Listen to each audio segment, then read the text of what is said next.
Let's talk about, well, where all that money is going out of your bank account and out of your wallet. It's going on the energy bills, it's going on the food shop, it's going on your rent, it's going on the mortgage. And none of those things are going in the right direction. And particularly, of course, energy price cap, that has gone up. Well, has been announced today by Ofgem that it will go up by £35 for the average household. The average household bill for energy, for your gas and your lecky, in the next year will be £1,755. That is roughly 755 quid more than it was just 5 years ago. But why? Well, let's talk about this with Angela Knight. She's the former chief executive for both Energy UK and also a former Treasury Minister. Good morning to you, Angela.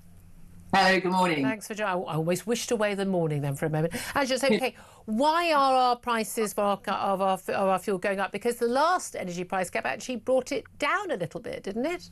Yes, it did, but it's not going up this time because of fuel costs. It's going up because of network charges, because, you know, you do need to do something about the wires and the pipes. And secondly, it's going up because of what's called the warm home discount. You'll recall that a few months ago, there was a lot of concern about, well, I suppose there's always a lot of concern about how much people pay. But there was also all that discussion about removing the winter fuel allowance for the older population and so on. And so a promise was given to increase the amount of support that there was for the poorer people, known as the warm home discount. Yeah. But it comes on our bills. So some of that extra cost of more people being given a discount sits on our bills. It doesn't come out of the profits of the energy companies. The other users pay for it. Here's the thing. Got the Can we do the profits of the energy companies now you've mentioned it? Well, yeah, but I just want to ask you, you say this is the same as, can I just, no, Angela, 1 second. When you talk about, you know, the network charge, the cost of, you know, doing some of the work, we have the same thing with the water companies. What a lot of us can't work out is why energy companies, water companies and others always seem to make big profits. They pay their shareholders, everyone gets a big bonus, you know, who the chief executives and like, and yet they say, but we haven't got any money to do any of these works. But aren't they supposed to use the money we're already paying them for these works? Yes, it is actually different with the two sectors, but I do appreciate the point that you're making. Now, with electricity and gas, the network of electricity, for example, splits into two. You know, the big overhead pylons, the national grid, that's one company. And then when you've got electricity, you know, the lower voltage that comes around our homes and our businesses, those are other companies. These aren't the people who are actually selling you the gas or electricity. Right. They're a different set of companies. And those that are actually making the money are those who pull the oil and gas out of the ground, and they're different as well. So whilst you absolutely got a valid point, when you talk about energy, there are so many different companies there, and they're all doing different things that one has to be actually quite careful about who you're speaking about. Okay. But I think a lot of the concern people have is, and again, this isn't, you said the specific reasons why it's gone up this time, and it's not related to wholesale prices, but it does always seem, and this is very similar to when Bank of England, you know, interest rates go up or down, the base rate, is that, you know, just like the banks where, you know, they'll happily put your mortgage up very quickly, but they won't take and they'll take the interest down on your savings, but they won't put the interest up on your savings when the interest rates go up. And the same with energy bills. We don't seem to see the benefits when wholesale prices come down a lot. We only see the cost when wholesale prices go up a lot, and then that cost is built in. We seem to have now got a built-in extra, you know, 700 plus quid on our energy bills. That is a huge sum of money for most people. And we're now in a situation where your energy bill, most of your energy bill isn't energy. I mean, if you just look at the electricity part, it's only about a third of your electricity bill is actually electricity. With gas, rather more is gas, because so much has been put onto the bill. So you've got the national grid bit, you've got your networks bit, you've got your pipes bit, you've got all the green bit, the subsidy, which is going to renewables. We've talked about the warm home discount and so on. And it is actually, you know, if one unpicks your electricity and your gas bill, your energy bill, and has a look at what goes where, it is very, very surprising just how much doesn't go on keeping you warm or keeping your lights on. It goes on something else. I think that'll be making a lot of people very, very angry, I have to say. But look, this isn't the only... That is the policy that's been there for a long time. But what's gone wrong with the policy is now all those other bits have just gone and increased and increased and increased. And this is because we are engaged in, heading for low carbon here in the UK, which is a good thing. But no, it's not. No, it's not. But we're doing it. No, it's not, Angela.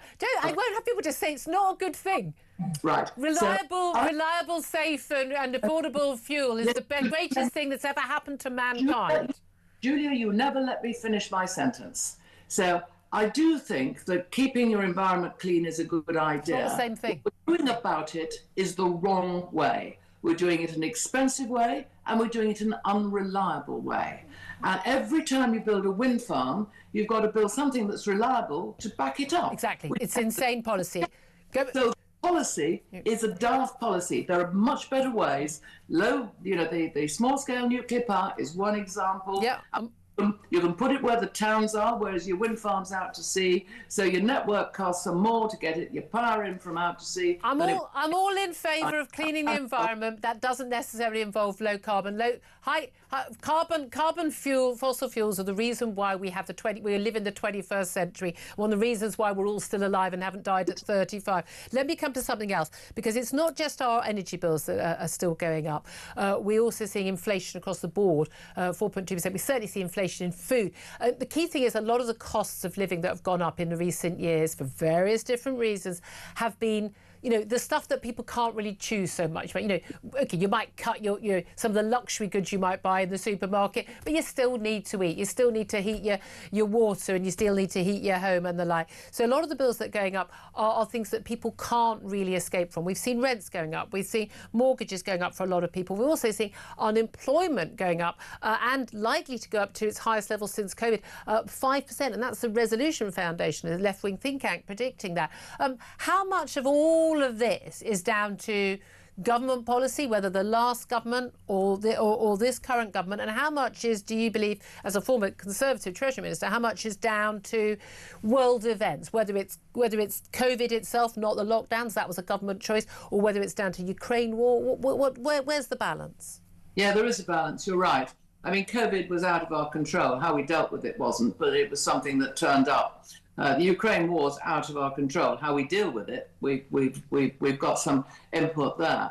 I think that what has happened, though, over the years, and is very, very clear, Julia, is that the assumptions that governments have taken have been ones which have said and resulted in more and more people being a mixture of not having to work and getting higher social security. Yep. So the actual spending on social security has increased and increased. There's a whole piece about the cost of public sector, particularly public sector pensions. You have nurses saying, I'm not being paid enough, and they've got a point there, but then there's 23% addition goes into a pension, I don't know anyone in the private sector with that, that's for sure. So, exactly. So you've got a chunk of things which have actually accelerated both how much we spend and on what, which are entirely within successive government controls.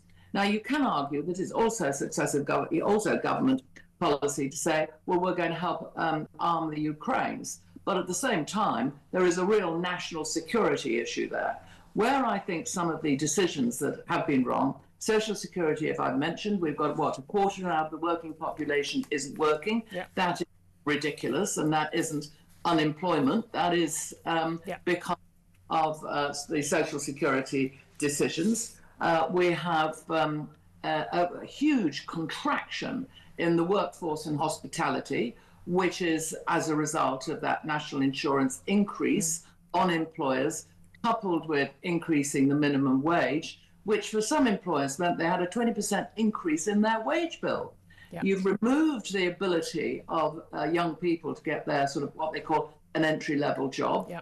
And the failure to control public spending now means that how much it costs the government, and so costs us, to service our debt is just going up and up. Yeah. And there comes a point at which, unless they control the whole of the economy much better, get people working, cut down on social security, make it attractive for business to employ, and more. Nobody will buy our debt. We'll find ourselves in the problems of the 70s. Well, lots of predictions of the weekend that we might end up having to cap in hand to the IMF as we did in '76 as well. I'm old enough to remember that. Angela Knight, fascinating analysis. Great to talk to you. Former CEO of Energy UK, former Treasury Minister as well.